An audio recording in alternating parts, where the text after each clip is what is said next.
memulai perjalanan menakjubkan ini. Halo semuanya, buat kamu yang mungkin lagi pusing sama tumpukan tugas sekolah atau yang lagi mumet menghadapi tekanan pergaulan, sampai buat kamu yang lagi ngerasa beban hidup orang dewasa itu berat banget, santai dulu. Pembahasan kita kali ini bener-bener spesial buat kamu. Kita bakal ngebongkar sebuah panduan keren banget dari sumber-sumber terpercaya tentang gimana kesehatan mental itu dipahami dan ditangani dalam tradisi Islam. Anggap aja kita sekarang lagi buka kotak P3K mental yang holistik dan super komplit. Yuk kita lihat apa aja isinya. Oke, kita langsung bedah pertanyaan besar ini. Sering banget kan pas ada yang lagi ngalamin depresi atau cemas, orang-orang di sekitarnya langsung ngehakimi. Ah, kamu tuh kurang ibadah aja. Atau yang lebih ekstrim, kamu pasti kesurupan tuh. Wah, ini adalah miskonsepsi raksasa yang harus kita hancurkan hari ini juga. Bayangin aja, lagi berjuang setengah mati nahan sakit di pikiran, malah dibilang kalau kita tuh gagal secara spiritual.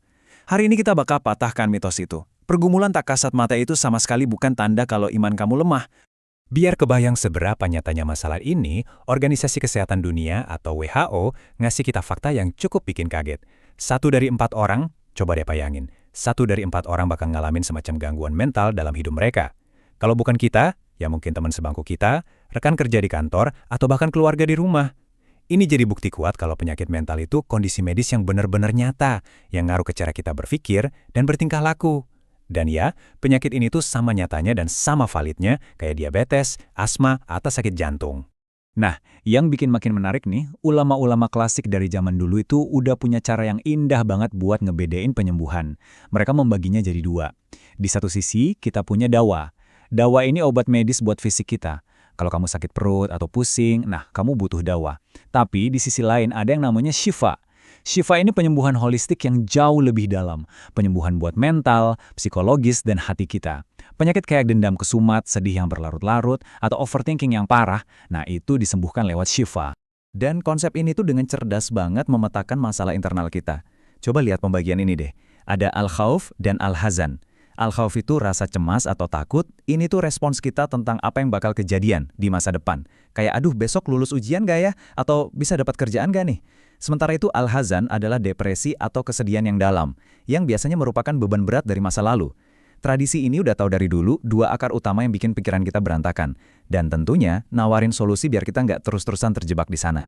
Percaya atau enggak, istilah-istilah tadi itu bukan cuma tren bahasa psikologi modern loh, sejarah membuktikan. Bayangin, di tahun 934 Masehi, jauh banget sebelum ilmu psikologi modern muncul, seorang ilmuwan muslim bernama Abu Zaid al-Balkhi udah nulis secara spesifik soal gangguan mental.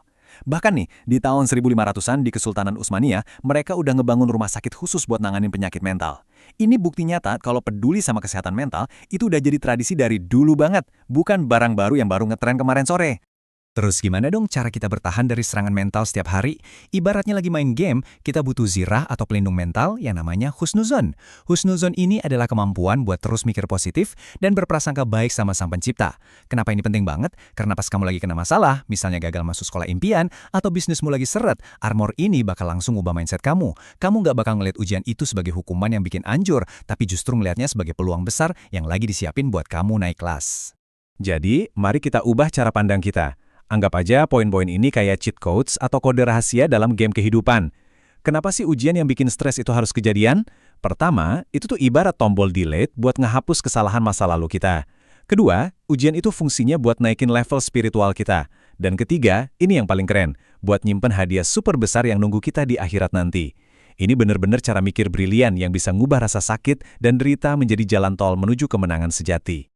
Tapi ya, kita semua tahu kadang rasa sedih dari masa lalu itu kerasa berat banget.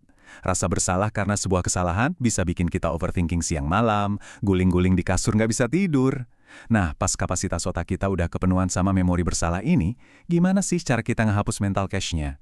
Sama kayak HP yang memorinya penuh, otak kita juga butuh di-reset. Kita butuh langkah kompret supaya pikiran kita bisa balik jernih dan tenang lagi. Coba deh lihat ini sebagai tutorial 4 langkah gampang yang bisa diikutin siapa aja, dari anak kecil sampai orang dewasa, buat ngebersihin cache rasa bersalah tadi. Namanya taubatan nasuha, alias pertobatan sejati. Langkah pertama, langsung stop perbuatan buruk itu sekarang juga. Langkah kedua, benar-benar rasain penyesalan dari dalam hati. Langkah ketiga, punya tekad kuat buat nganggulangin lagi. Dan langkah keempat, minta ampun sama Allah, terus kalau urusannya sama manusia, ya berani balikin hak mereka atau minta maaf langsung. Ini metode terstruktur yang indah banget buat bikin pikiran kita bersih lagi kayak kertas putih. Selain itu, kita juga punya terapi fisik dan spiritual yang luar biasa, yaitu sholat. Sholat ini bertindak sebagai teknik grounding atau penjangkaran harian kita. Gini logikanya, pas kamu lagi stres berat gara-gara banyak tagihan atau tugas numpuk, kamu tuh panik karena fokus sama besarnya masalah. Tapi pas kamu berdiri buat sholat dan mendelegasikan Allahu Akbar, yang artinya Tuhan Maha Besar, kamu secara nggak langsung lagi ngasih tahu otak kamu kalau masalah terbesarmu sekalipun, itu langsung menciut jadi super kecil dibandingin sama kebesaran Sang Pencipta. Ini otomatis bikin sistem saraf kamu rileks biar bisa mikir rasional lagi. Perhatiin baik-baik cerita sejarah yang satu ini deh, maknanya dalam banget. Suatu hari, ada seorang perempuan datang ke Nabi mengeluhkan kondisi mental dan fisik yang bikin dia sering kehilangan kendali. Beberapa catatan mengarah ke kondisi saraf atau epilepsi. Tapi tahu nggak, Nabi sama sekali nggak ngehakimi dia. Beliau nggak bilang dia kesurupan jin atau kurang iman. Beliau benar-benar memvalidasi pergumulan neurologis dan mentalnya yang tak kasat mata itu, dan ngasih empati luar biasa dengan nawarin pilihan, disembuhkan langsung atau bersabar dengan jaminan surga. Ini nih yang namanya standar emas dalam nanggapin isu mental. Oke, mari kita lanjut dan lihat gimana semua hal ini ngebentuk strategi pamungkas kita. Kalau di dunia game, ini namanya mode co-op, alias mode kerjasama.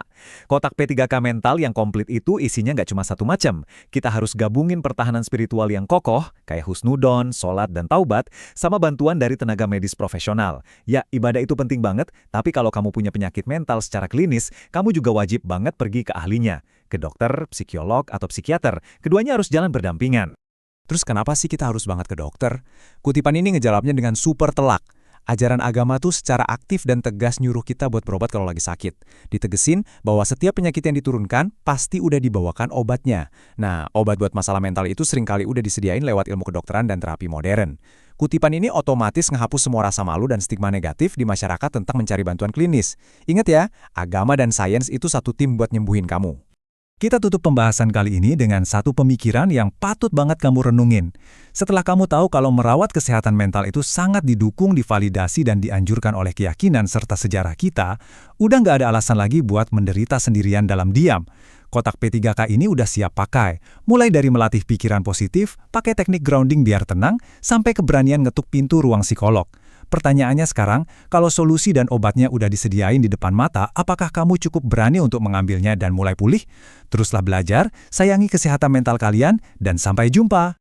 Thank you for watching. Don't forget to subscribe, like, and leave a comment. And be sure to ring the bell so you won't miss the next video, friends. Wassalam.